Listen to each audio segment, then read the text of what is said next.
Dieu existe-t-il? C'est le thème de l'émission d'aujourd'hui. Mais permettez-moi de poser une autre question. Peut-on connaître Dieu?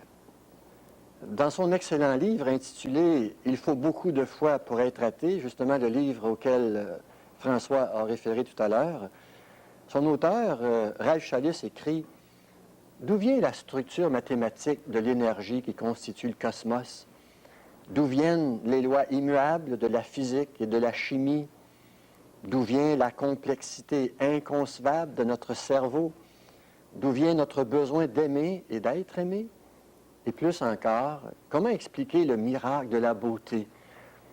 Peu importe, dit-il, le nom que l'on donne à la source d'où proviennent toutes ces choses, cette source existe.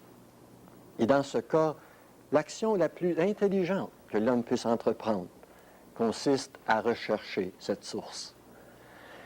Comment est-il ce Dieu qui est la source de la vie, de tout ce qui est? Peut-on le savoir? Peut-on le connaître? Est-ce normal qu'il y ait autant de confusion sur la personne de Dieu? Il y a tant de religions différentes, tant de pensées religieuses différentes, tant de conceptions de Dieu différentes, tant de dieux différents. Il y a presque autant de descriptions différentes de Dieu dans le monde qu'il y a d'humains. On croit qu'il y a un seul Dieu, on dit que tous croient au même Dieu, et pourtant, on n'a pas la même description de Dieu. On n'a pas le même portrait de Dieu. N'est-ce pas un peu étrange? Le bon sens ne nous dit-il pas que Dieu doit avoir un seul et unique portrait de lui-même, comme c'est le cas pour chacun de nous? Pensez pas? Mais comment connaître Dieu? Quel est le moyen de connaître Dieu?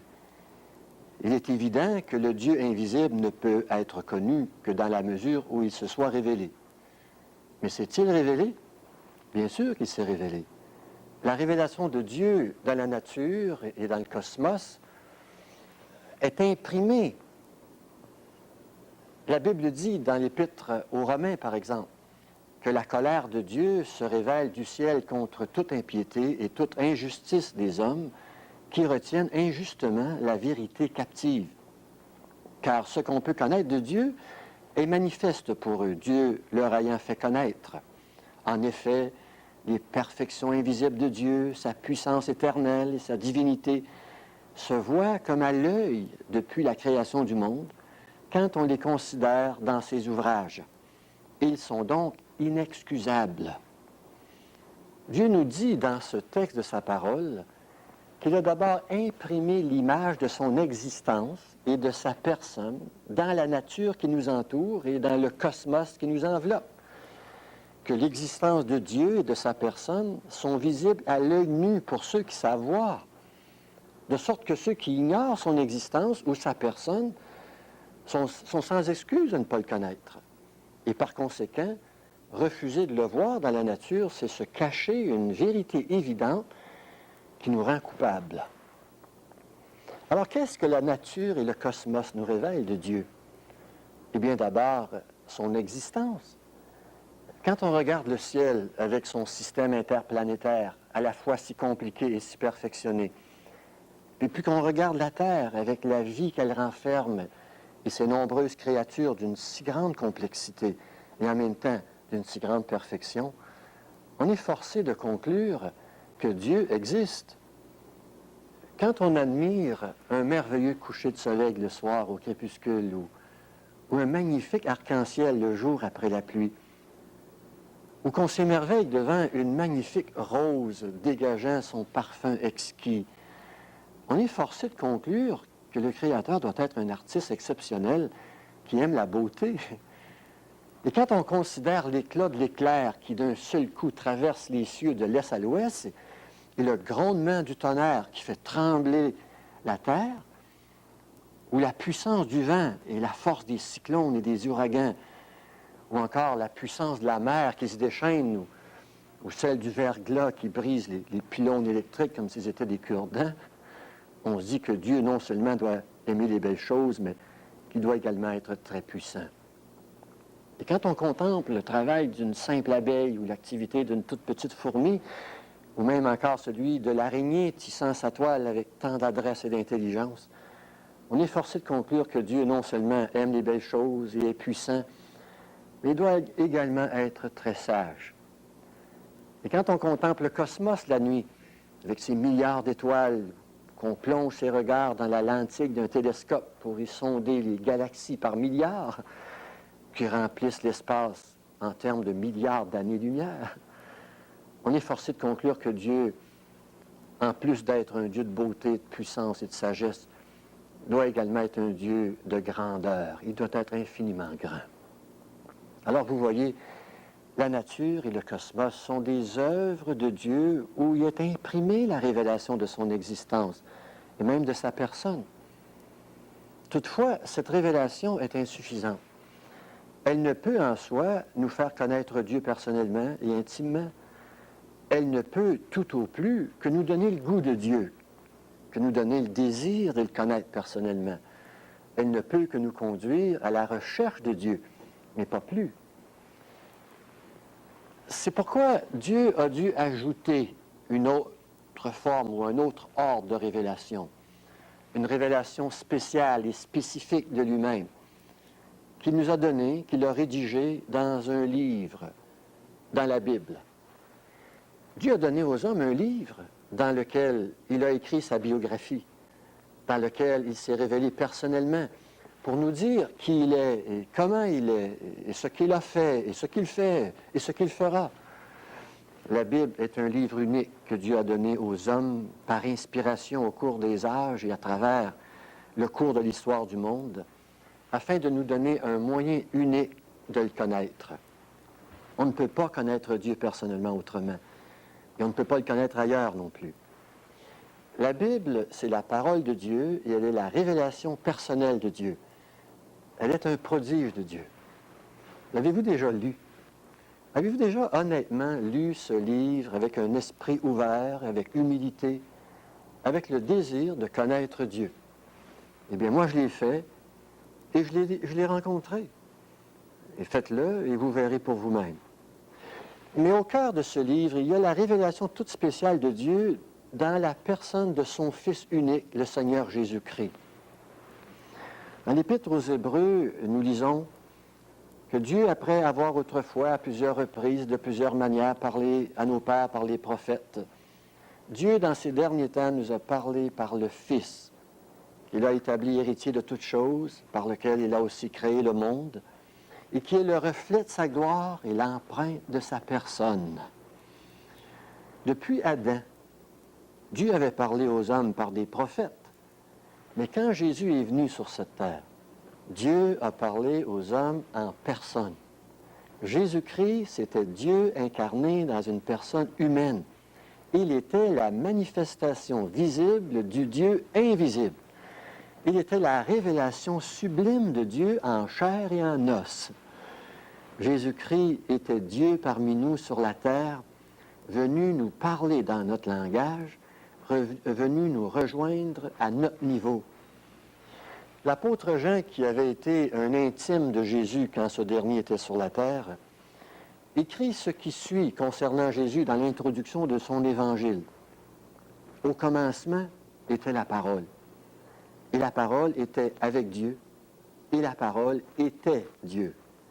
Elle était au commencement avec Dieu, et toutes choses ont été faites par elle, et rien de ce qui a été fait n'a été fait sans elle. Et la parole a été faite chair, et elle a habité parmi nous, pleine de grâce et de vérité. Personne n'a jamais vu Dieu, mais le Fils unique qui est dans le sein du Père est celui qui l'a fait connaître. En peu de mots, l'apôtre Jean nous donne 3 attributs de Jésus-Christ. Le premier, Jésus-Christ est Dieu. La parole était avec Dieu et la parole était Dieu. Dieu est une trinité. Il y a le Père, il y a le Fils, il y a le Saint-Esprit. Et Jean nous dit que Jésus-Christ est le Fils, qu'il a été auprès du Père depuis toujours, qu'il est l'égal du Père, que le Père et le Fils ont partagé une position de vis-à-vis, de face à face, d'égal à égal, de toute éternité. Jean nous dit également que Jésus est le créateur du monde, que toutes choses qui ont été faites par lui, que rien de ce qui a été fait n'a été fait sans lui. Ces paroles nous renvoient dans la Genèse, au tout début de la Bible, au récit de la création, où il nous est raconté que toutes choses au commencement ont été créées en réponse à la parole du Créateur. Dieu a dit, Dieu dit, et le monde, avec tout ce qu'il renferme, en obéissance à cette parole créatrice, a été créé. Et ici, Jean nous explique que la parole créatrice à l'origine provenait de la bouche du Fils de Dieu, Jésus-Christ, que le Créateur du monde n'est nul autre que la personne du Fils unique de Dieu, Jésus-Christ. Et troisièmement, Jean nous dit que Jésus est l'incarnation de Dieu. Cette parole créatrice a été faite chair et elle a habité parmi nous. Le Fils unique qui est dans le sein du Père est celui qui l'a fait connaître. Et Jean nous dit que Jésus-Christ, qui au commencement a créé le monde, est celui-là même qui, plus tard dans le cours de l'histoire, a quitté les cieux pour venir habiter dans ce monde, dans un corps humain, afin de révéler Dieu, de faire connaître Dieu à ses créatures qui avaient perdu le contact avec lui. Jésus-Christ est donc un personnage unique et exclusif.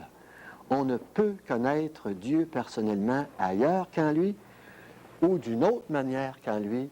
Jésus-Christ est la seule révélation possible de Dieu aux hommes. C'est pourquoi la Bible affirme qu'il est impossible d'arriver à une connaissance ou à une relation personnelle et intime avec Dieu sans obligatoirement passer par Jésus-Christ. Jésus-Christ nous est présenté dans la Bible comme un personnage exclusif sans lequel Dieu est inatteignable et sans laquelle la vie éternelle est inaccessible. Je vous cite des textes bibliques qui confirment ce que je viens de vous dire. Dans l'Évangile selon Jean, chapitre 14, au verset 6, Jésus déclare « Je suis le chemin et la vérité et la vie, et nul ne vient au Père que par moi. » C'est très exclusif, ceci. Personne ne vient au Père que par moi, dit-il, ce qui ne laisse aucun autre chemin que Jésus.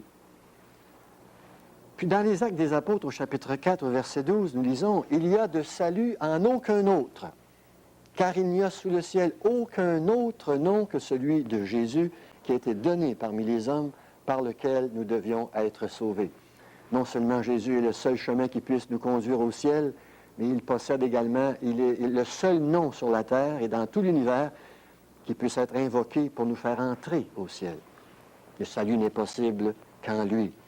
Puis il y a l'épître de Paul à Timothée au chapitre 2 qui dit « Car il y a un seul Dieu et aussi un seul médiateur entre Dieu et les hommes, Jésus-Christ homme, qui s'est donné lui-même en rançon pour tous. » Jésus-Christ est le seul médiateur.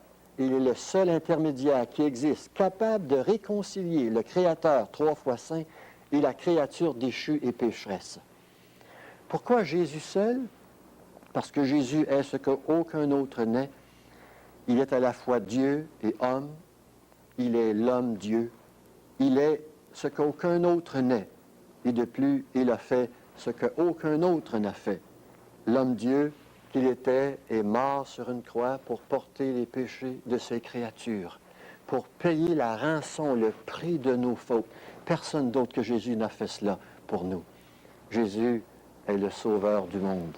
Il est le seul sauveur. Il n'y en a pas d'autre. Il est mon précieux sauveur. Est-il le vôtre? Comment connaître Dieu alors? Comment avoir la vie éternelle? Par la foi personnelle en Jésus. Et il faut croire en Jésus.